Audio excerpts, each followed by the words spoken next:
अस्सलाम वालेकुम। ये ट्यूटोरियल में हम देखेंगे कि लिंक यूज़ करते हुए एसक्यूएल डेटाबेस को किस तरह एक्सेस किया जाता है। यहाँ पे मैं आपको ये बताता चलूँ कि लिंक का जो क्वेरी लैंग्वेज है इसमें आप इसको यूज़ करते हुए कोई भी डेटा सोर्स क्वेरी कर सकते हैं। XML हो गया, SQL सर्वर हो गया। SQL सर्वर से मेरा मतलब है कि कोई भी जो भी एसक्यूएल रिलेशनल डेटाबेस कोई भी जो हो, SQL सर्वर हो, ओरेकल हो, कोई भी आप एक्सेस कर सकते हैं। तो आइए देखें कि डेटाबेस को किस तरह एक्सेस किया जाता है। पहला काम ये करना होगा कि सॉल्यूशन एक्सप्लोरर में जाके, ये मैंने कुछ क्लासेस ऐड की हुई थी, इनको हम डिलीट कर देते हैं। ऐड न्यू आइटम करेंगे। यहाँ पे हमारे पास एक आइटम होगा लिंक टू एसक्यूएल क्लासेस, इसको हम चूज़ कर लेंगे। और अभी मैं आपको दिखाऊंगा कि हम नॉर्थ विंड डेटाबेस यूज़ करेंगे, जो कि एसक्यूएल सर्वर 2000 के साथ का सैम्पल डेटाबेस आता है। तो इसका नाम भी हम नॉर्थ विंड कर देते हैं।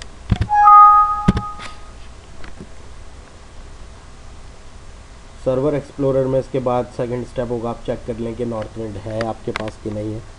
ये नॉर्थ विंड यहाँ पे मेरे पास मौजूद है। अच्छा, जब आप लिंक टू एसक्यूएल क्लासेस की एक चीज़ ऐड करेंगे तो होता क्या है कि बेसिकली इस चीज़ को जो भी आप स्क्रीन पे देख रहे हैं हम कहते हैं ऑब्जेक्ट रिलेशनल मैपर।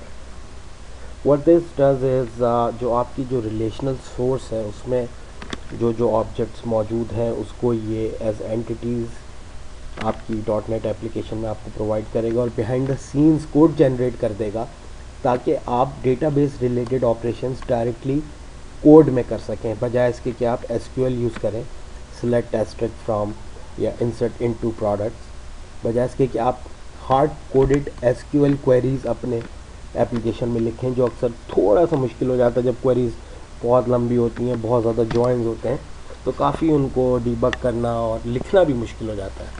तो नेटिवली आप अपनी एप्लीकेशन के अंदर ये डायरेक्टली कोड एक्सेस कर सकते हैं।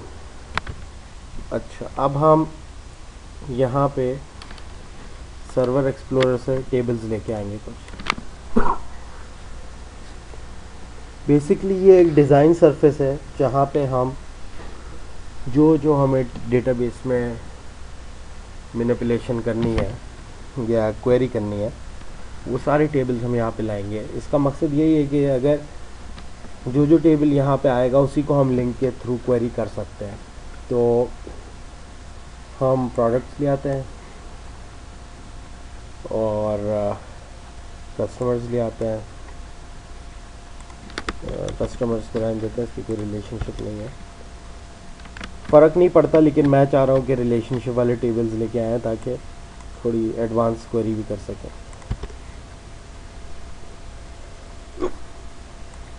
चलो, प्रोडक्ट्स और कैटेगरीज ले आते हैं, इसको हम अब सेव कर लेते हैं। ओह, सेव नहीं किया मैंने, नो कर दिया गलती से। फिर से लेआउट में जाएंगे, प्रोडक्ट्स,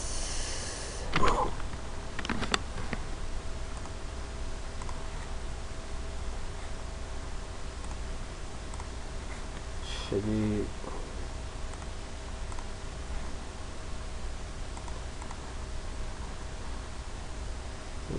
यहाँ पे प्रोडक्ट्स आई।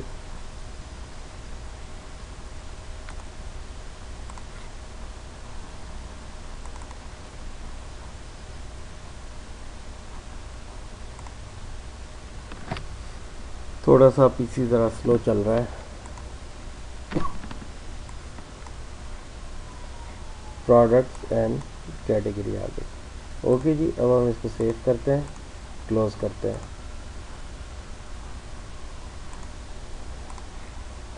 अच्छा, अब हम सॉल्यूशन एक्सप्लोरर में ज़रा जाके देखते हैं कि इसने, ये देखें, ये इसने ऑटो जनरेटेड एक क्लास बना दिया और इसमें आपके डेटाबेस की जो आप टेबल्स आप लेके आए हैं वो सारे यहाँ पे इसने क्या है देखिए तो ये DBO प्रोडक्ट्स के अंदर इसने ये प्राइवेट प्रॉपर्टीज़ दी हैं और पब्लिक प्रॉपर्टीज़ इनके अगेंस्ट होंगी जिसको आप मैनिपुलेट कर सकते हैं। ये प्रोडक्ट आईडी है जो कि यहाँ पे देखिए इस प्राइमरी की ट्रू, क्योंकि ये प्राइमरी की है, इस DB जनरेटेड यस, क्योंकि वो ऑटोमेटिकली जनरेट कर रहा होगा डेटाबेस, तो यहाँ पे इस DB जनरेटेड ट्रू किया हुआ। ये मैं आपको इसलिए दिखा रहा हूँ, ये आपको लिखना नहीं है। ये जब आप लिंक टू एसक्यूएल क्लासेस में टेबल्स ऐड करेंगे तो विजुअल स्टूडियो की आईडी ऑटोमेटिकली ये कोड क्रिएट करेगी। लेकिन थोड़ा बहुत कोड क्या जनरेट हो रहा है थोड़ा समझ लें, देख लें, तो थोड़ा काम करना में आसानी हो जाती है। तो इसको फ़िलहाल हम बंद करते हैं, हम देखते हैं इसको मैनिपुलेट कैसे करना है। यहाँ पे जब आपने क्लास बनाई, sorry LINQ to SQL mapping की, एसक्यूएल टू लिंक, तो यहाँ पे जो नेम दिया था नॉर्थ विंड, इस नाम की क्लास बन गई है नॉर्थ विंड और उसके आगे डेटा कॉन्टेक्स्ट लिखा हुआ है। तो पूरी क्लास का नाम जो बनी है वो है नॉर्थ विंड डेटा कॉन्टेक्स्ट। अब इस क्लास को हमने इंस्टेंशिएट करना होगा। कैसे?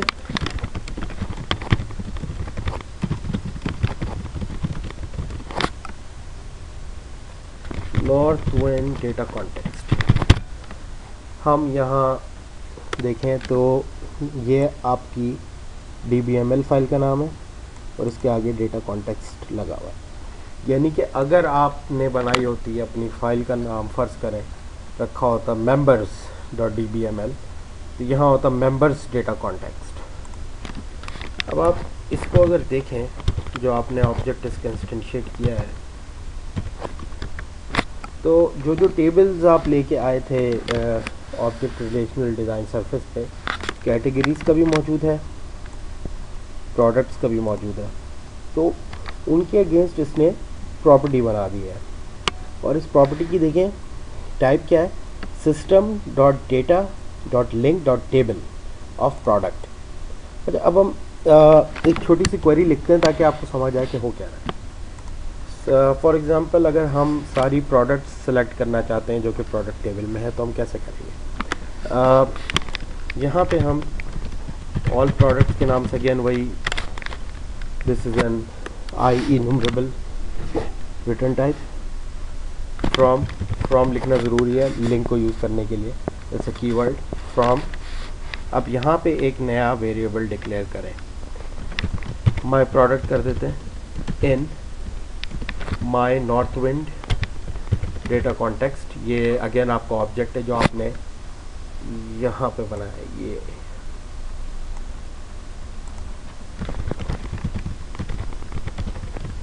Dot products